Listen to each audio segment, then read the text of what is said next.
غريب وغير مبرر على مروان عثمان من بعض الجمهور رغم إن الراجل بيتحرك بشكل مميز جدا. زي الكرة اللي قدامك دي كانت في الدقيقة 3، لو طاهر لعب له بالعرض الراجل هيروح يجيب جون. طب بيلعب له هنا بقى تاني برضه طاهر ما لعبلوش وقرر انه يرقص. طب طاهر رقص وربنا كرمه وعدى، ها العب له بقى طاهر، لا برضه مش هلعب له، وراح سدد كرة غريبة جدا برجله الشمال وحشة جدا وضيع فرصة هدف على النادي الأهلي في بداية المباراة. غير إنه محطة مميزة جدا، بينزل يستلم بطريقة مميزة وكمان بيقدر يعمل سروهات زي الكرة اللي لعبها لزيزو دي بشكل مميز، بيقول له خد روح هات جول، ولكن زيزو ضيعها. هل الراجل عيبه إن هو زيزو ضيعها؟ لا، هو الراجل عمل الصح وعمل اسيست، وكان هيبقى اسيست وهدف لولا رعونة زيزو. زي ما قلت لك محطة مميزة. اتفرج هنا، نزل استلم رغم ان المدافع نازل معاه وسلم بوش رجله الخارجي واتحرك على طول، رغم ان الكورة دي كانت في الدقيقة 87 تقريبا. ولكن عايزك تشوف المجهود البدني والسرعة اللي قدر يروح بيها ويستلم الكورة،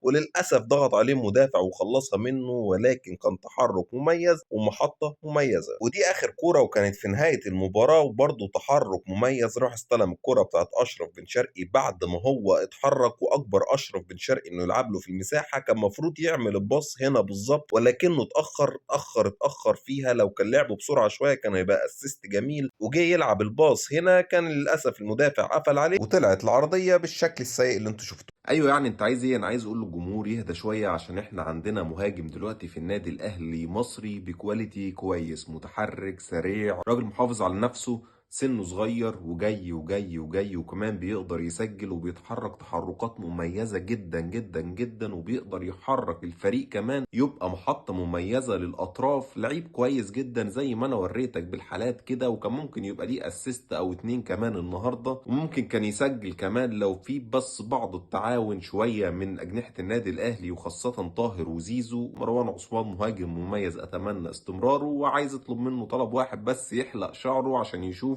عشان متهيألي ان شعره بيغطي على عينه زي الكرة الأخيرة بتاعة تريزيجيه. لايك وشير في كل مكان، ومتنساش المتابعة وسبسكرايب لقناة اليوتيوب، وبس كده، سلام.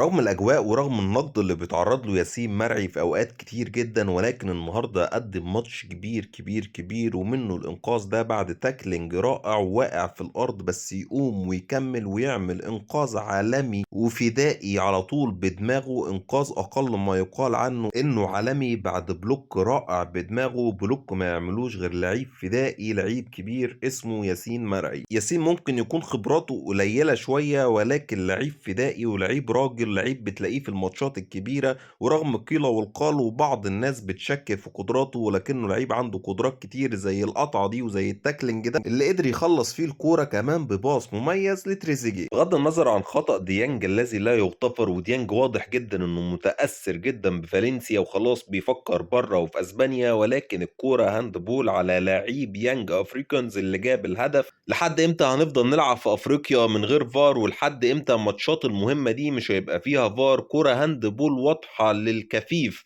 ولكن الحكم ما حسبهاش وحسب هدف ومفيش فار، فطبعا الكرة اتحسبت.